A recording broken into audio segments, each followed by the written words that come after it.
The White House has moved swiftly to reject suggestions that US President Donald Trump has been manipulated by Russian President Vladimir Putin after French President Emmanuel Macron cautioned that Trump risked being played by Moscow.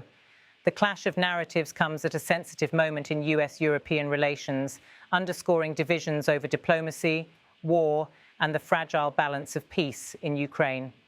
At the center of the response was White House Deputy Chief of Staff Stephen Miller, who dismissed Macron's warning as both misleading and offensive.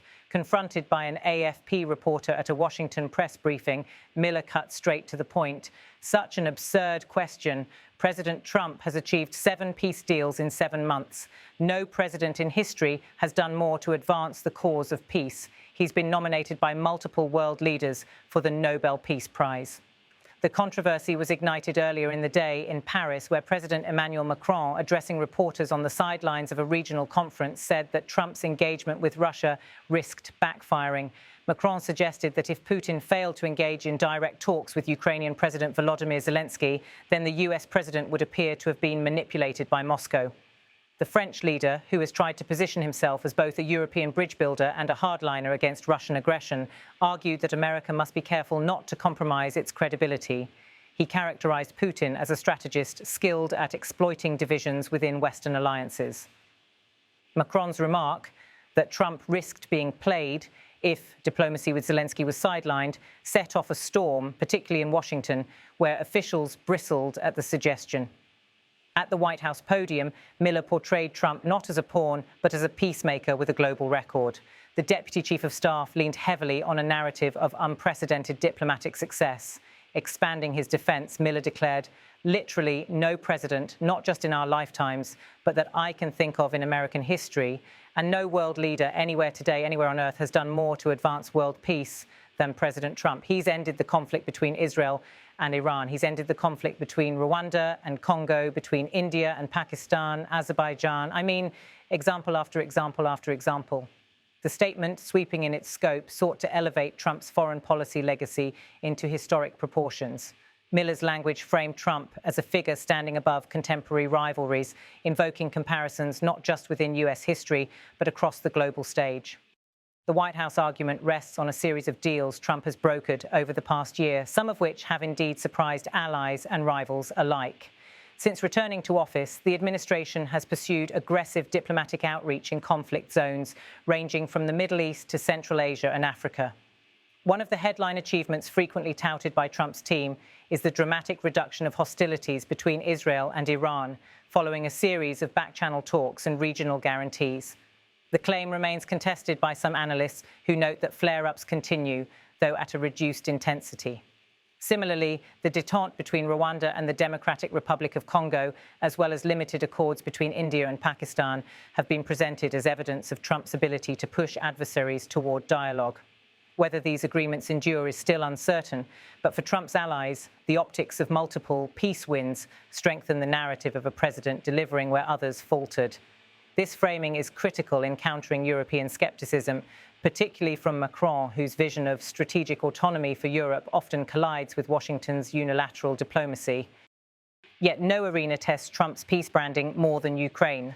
The war, which began in 2022 under President Joe Biden's administration, remains unresolved. The White House insists that Trump inherited a war not of his making, and Miller's defense carried that point bluntly. And obviously, he's working steadfastly to end the killing in Ukraine. And keep in mind, this is President Biden's war. It started because of President Biden, and President Trump inherited President Biden's war. And he's working steadfastly to end the killing. And that's something that everyone in the world should celebrate. By pinning the conflict squarely on Biden, Miller attempted to shift both blame and responsibility away from Trump. This rhetorical move highlights a broader strategy: to frame Trump not as entangled with Putin, but as uniquely positioned to broker peace in Ukraine. Critics, however, argue that dismissing Macron's concern overlooks the risks of over-reliance on Putin's word. They caution that Russia has repeatedly used ceasefire negotiations as cover to regroup and advance militarily. The disagreement between Washington and Paris underscores deeper transatlantic tensions. Macron, still shaken by Europe's vulnerabilities exposed during the Ukraine war, has been vocal about the need for European powers to assert themselves. His warning about Trump being played by Putin reflects a broader unease in European capitals, that US-Russia diplomacy could sideline Kyiv or weaken NATO unity. European diplomats, speaking off record, suggested that Macron's remarks were aimed as much at European audiences as at Washington, with the EU facing pressure to ramp up defence spending and maintain solidarity on sanctions. Portraying Trump as too close to Moscow provides Macron with political leverage. At the same time, the French president is walking a tightrope. While warning about Putin's tactics, Macron must also maintain channels of dialogue with both Moscow and Washington. His remarks, therefore, reflect the complicated dual role of critic and partner that France often plays in global diplomacy.